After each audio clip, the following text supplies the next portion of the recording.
I am starting a company so I can quit my job using that JDM tow truck. But before I can take my first for-hire load, there's a lot of work I have to do to get that thing ready.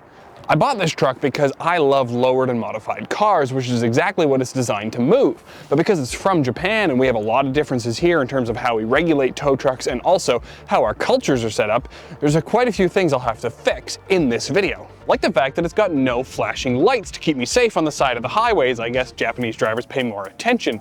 There's also no locking toolbox for any of the equipment I'll need to tie down cars, because I guess things don't go missing overnight quite as much as they do here. The deck also looks like I just pulled it out of the bottom of the ocean. It's getting pretty rough. And for me, I care just as much about a Mark II Golf as I do about a $500,000 Lamborghini. This has to get cleaned up and look professional for every car I move. This won't do. But that's enough about concept. Let's get to work. Starting with the deck, which I feel is the biggest eyesore the truck has. And while I did get a quote to professionally sandblast the whole thing and have it painted in a booth, I'm going to tell you a little bit about why the government and how Japanese imports work have stopped me from doing that for now. But first, we'll get started on prepping. The first problem is when you buy a truck from Japan, you pay for it when you win the auction. But that doesn't mean you get the truck right away. You have to wait up to 3 months, in my case, for it to show up and be usable. But if you have a loan on the truck like I did, you have to pay that loan for the entire time the truck is sailing over to where you are. That's one cost I've incurred so far. But the good news is there's other things you can do while you wait for the truck. You can get your business name registered, you can get your business license, you can get your GST number, and you can get something called an NSC, which is your national safety code that allows you to own and operate a commercial vehicle. But that's where I'm running into an issue. In all of my country's wisdom, they have increased the number of people who need an NSC because you have to take a safety test to know that you actually understand the rules of driving a commercial vehicle. The problem is they didn't actually increase the people processing the applications, or at least not enough. So now the processing time, which used to be 3 to 4 weeks, is 13 to 14 weeks to get a letter back saying that you now have an NSC, which allows you to legally operate a commercial vehicle, which is what I have. Without that certification, this truck is nothing more than my personal tow truck or a lawn ornament, which means I can't actually put it to work, so I got to stare at it for 14 weeks. But luckily, while it sat in my driveway, while I made payments on it, while I waited for the ability to use it, I did have work to do on it, which is what I continue to do here. It has been a couple weeks and it has been terrible weather here in Kelowna, so I haven't been able to do that much on the outside of the truck, but I've done a couple of things on the inside. This will fix the fact that the truck has no exterior lighting. They don't come with them from Japan, and if they did, it'd be illegal anyways because they use red lights for their tow trucks, which would be confused for a police car here.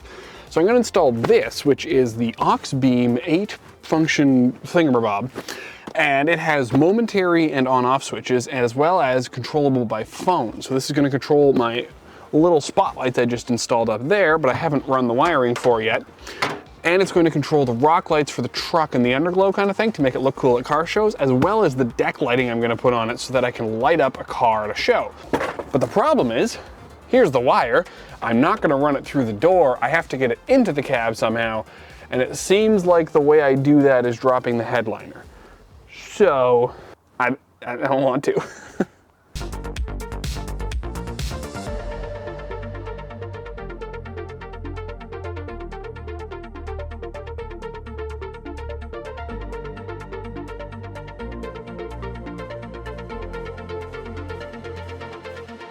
Okay, I've made my vehicle worse successfully, which is good. I am working towards a solution because I thought about mounting the controller up here, but I'm realizing I probably want it to be accessible by the door.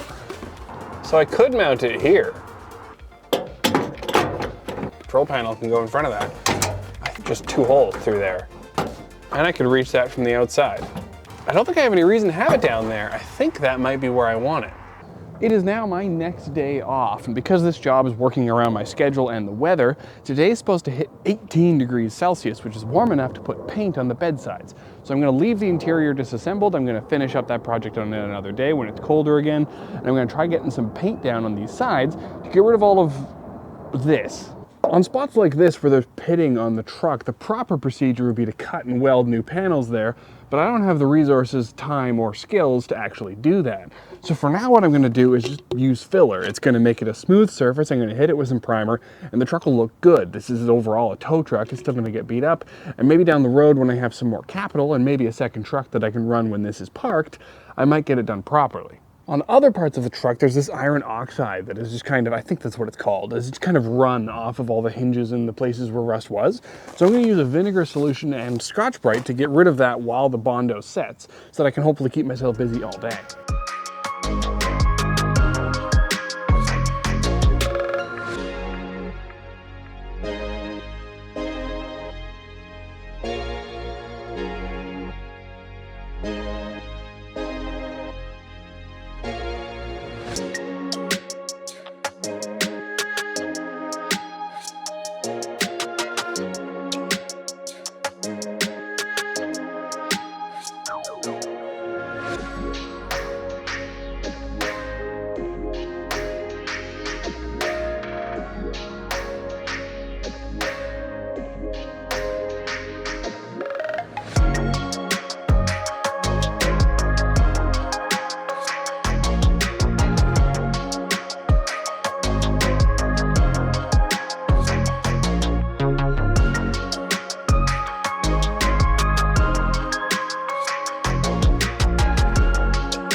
And it's another other day. The truck is now primered. It's looking like it's a uniform color. So I'm gonna hit the tail with a color coat so that it looks like the rest of the truck. I'm gonna try to paint the headache rack that I sprayed a little bit of primer on, and also basically the headache rack. I'm gonna hit that with a clear coat today, and then I'm also gonna try to get the lights wired in and finish up with all the electrical so I can put the interior back together. Busy, action-packed, full day, so I'm just gonna hit it. You're gonna go back in a time lapse and we're gonna get through some stuff.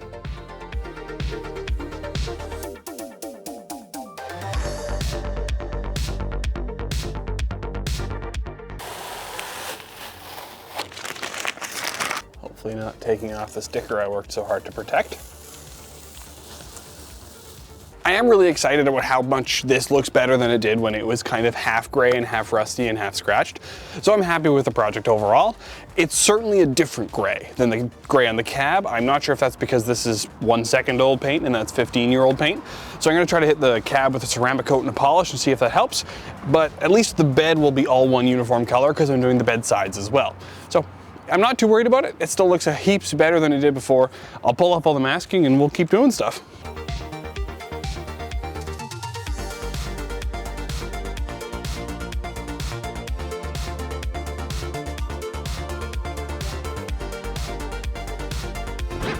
So I've got the truck here, which is all painted now. So in theory, I should be happy with the situation on the truck. It's pretty much ready to go. It's got the lights on it. I haven't even had the chance to do a full walk around, but it started doing something a little less positive. If I fire this bad boy up,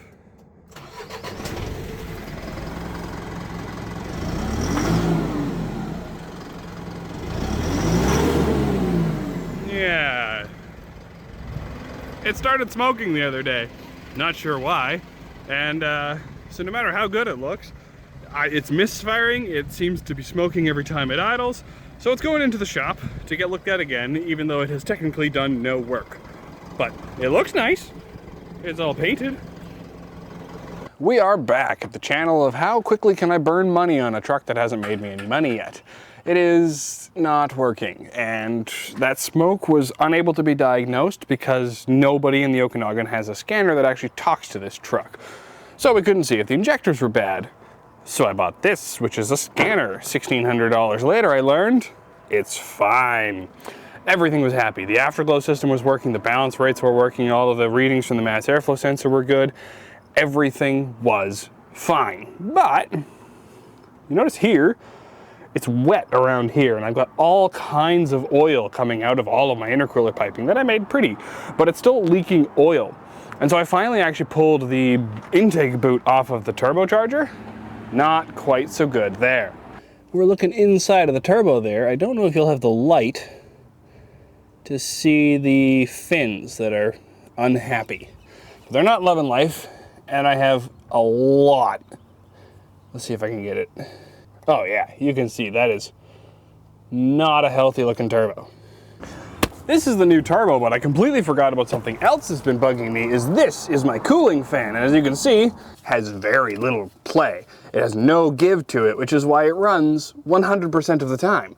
That would be annoying if it was the original fan that was broken, but this is a replacement one that is also broken. It's a mechanical type clutch fan, so there's nothing electronic inside that should be broken.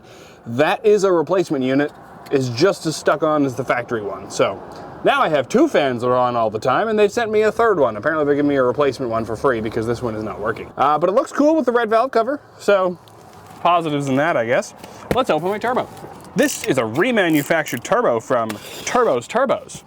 I don't know anything about it, but it was the only one that seemed to have a listing because turns out my truck is still different once again than North American ones. My injectors are different because they have a different rating for the emission systems of North America. And my turbo is different because it doesn't have a built-in EGR port in the same way that a North American one does. But it turns out that the John Deere, I think 35 excavators, had 4 JJ1 Isuzu engines, and so far as I can tell by the part numbers, turbos are the same. So we'll continue to guess what actually works inside of my truck. What's in the box? A box. Duh. All right, here's the install kit. It's got drain ports, new bolts, new hardware, new O-rings, new studs. This is actually quite a comprehensive kit. Turbos, you're impressing me so far. Apparently they've been in the business for 30 years, but I couldn't find any Google reviews on them. So allow me to be the first public one that I'll state. For all intents and purposes, this looks the same. So I would say that I have a replacement turbocharger. Very curious what the boost rating is on a factory, on a John Deere excavator versus a Isuzu tow truck. Hopefully those are the same. I don't even know I'm making this because it doesn't really change anything. I stripped the bolt that for the drain line, and I don't have any good extractor bits, but it doesn't matter because it needs to get done, so find something to do it with. Why they made it with a hex, I don't know. Everything else has been a bolt. Bolts work great. It's getting there. Using a hammer, I hit a Torx bit really hard. So, one to Burbski. Right. All right, give us Jason's next pick here. Okay, we have the new turbo installed with the red housing on it because I think it looks cooler. Other than that, and it's just a slow, stupid process. That pipe was a little annoying.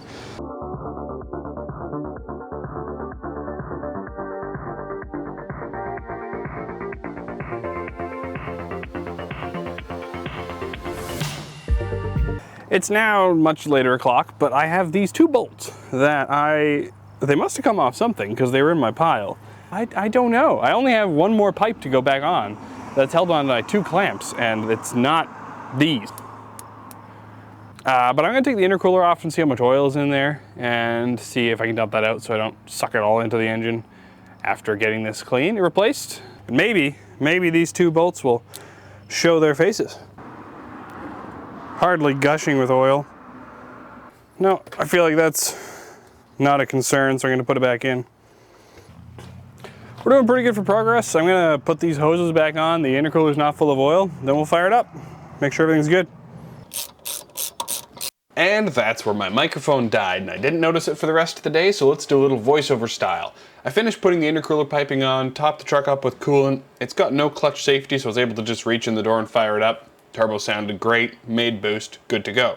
Took some quick cinematic shots of the turbo in the sunset with all my pretty intercooler piping, looked great. Decided to take it for a drive. Fortunately, with no microphone and not knowing it was dead, I said the most insightful things you will have ever heard in your life, but they just weren't captured, so you have to take my word for it. You can see here I was looking at the tailpipe, making sure I was not smoking, and I just almost, after a long day of working on that truck, cracked a smile here, because it doesn't smoke anymore.